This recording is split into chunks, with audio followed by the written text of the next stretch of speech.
Soyez bénis.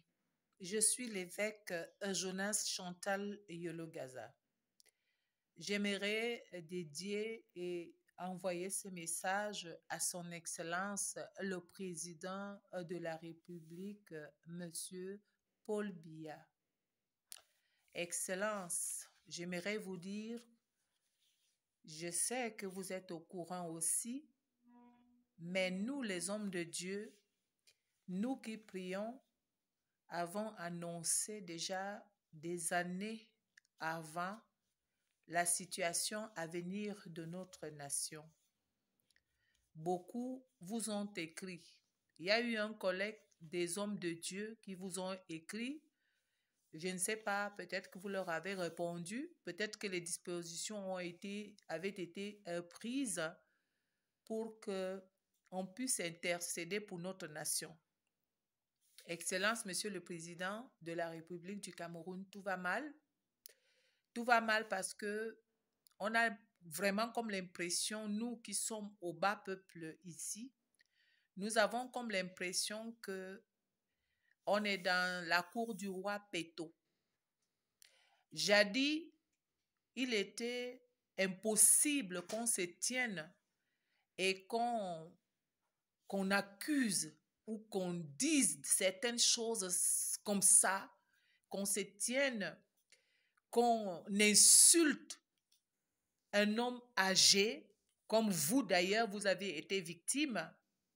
Vous avez été victime d'une cabale médiatique et maléfique pendant des années. Excellence, si vous avez alors supporté parce que vous avez le cœur du lion. Mais les autres et nous autres, nous n'avons pas l'onction que Dieu a déposée sur vous. Et comme il y a quelques années, cela vous est arrivé, rien n'a été fait, vous n'avez rien fait, vous n'avez pas porté plainte, vous n'avez pas poursuivi ces personnes, vous ne les avez pas mis en prison, ils n'ont pas en fait été inquiétés.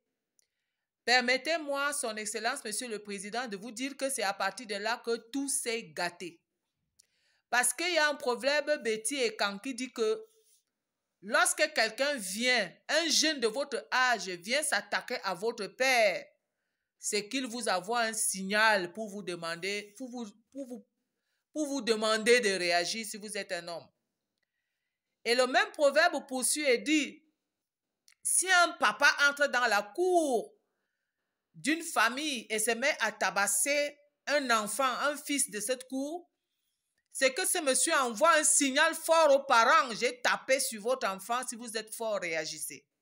Alors, vous n'avez pas réagi parce que vous êtes un homme de paix, un rassembleur, un papa.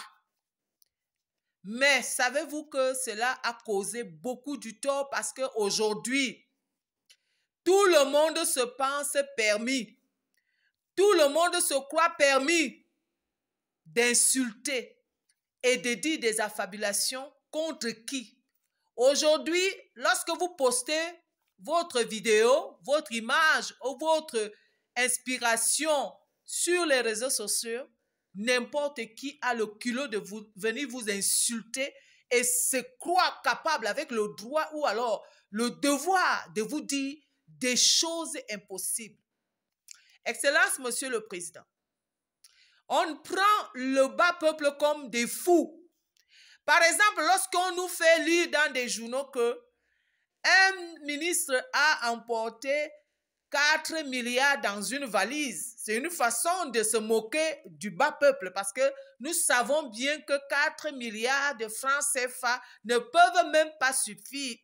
1 milliard de francs CFA, autant pour moi, ne peut pas suffire dans une petite salette, ne peuvent pas aller. Mais qu'on nous dise ce genre de choses. Monsieur le Président, je viens aujourd'hui présenter la situation grave qui se prévaut maintenant et la vie de beaucoup de personnes est en danger. Parce que lorsqu'on accuse un opérateur économique, un homme d'affaires, des allégations sans preuve, moi j'aimerais demander, souvent un proverbe de Betty dit aussi au village, si vous vous disputez avec votre frère, et que tout le monde a vu cette grande dispute, un éclat de dispute, aurait vu le courage d'aller par derrière pour le zigouiller, mais tout de suite, tout le monde va vous accuser. Oui, nos journalistes aujourd'hui veulent bien la liberté. Monsieur le Président, il faudrait qu'on leur rappelle aussi que là où la liberté de l'un commence ou s'arrête, c'est là où commence la liberté de l'autre. Je viens vraiment comme une maman. Je pleure parce que je me rends compte que notre pays et nos enfants nous ne sommes plus en sécurité dans cette nation. Alors j'aimerais que quelque chose se fasse d'abord de manière spirituelle. Si on peut écuméniquement, c'est mon mot, rassembler les hommes et les femmes de Dieu pour qu'on puisse prier dans cette nation. On se répande déjà de ce qu'on vous a fait. Parce que si le Cameroun ne se répand pas de ce que des injures qu'on a fait à l'encontre de votre feu, maman et vous, nous ne pourrons pas nous en sortir. Bientôt, les gens vont s'entretuer sur la route avec des machettes. Excellence, je prie le Seigneur que ce message vous arrive. Je prie surtout le Seigneur pour que quelque chose soit fait dans notre nation, pour qu'on puisse se ressentir en sécurité, cette paix que vous prenez, cette paix que vous nous avez, que vous voulez nous léguer, est en train d'aller dans tous les sens. Je rends gloire à Dieu pour votre longévité, pour votre santé. Je bénis le Seigneur pour votre chère épouse, son Excellence, Madame Chantal Biet, Première Dame. Que le nom du Seigneur soit invoqué sur vous. Soyez bénis, longue vie et prospérité et paix pour vous les dirigeants et les leaders et les Camerounais. Soyez bénis.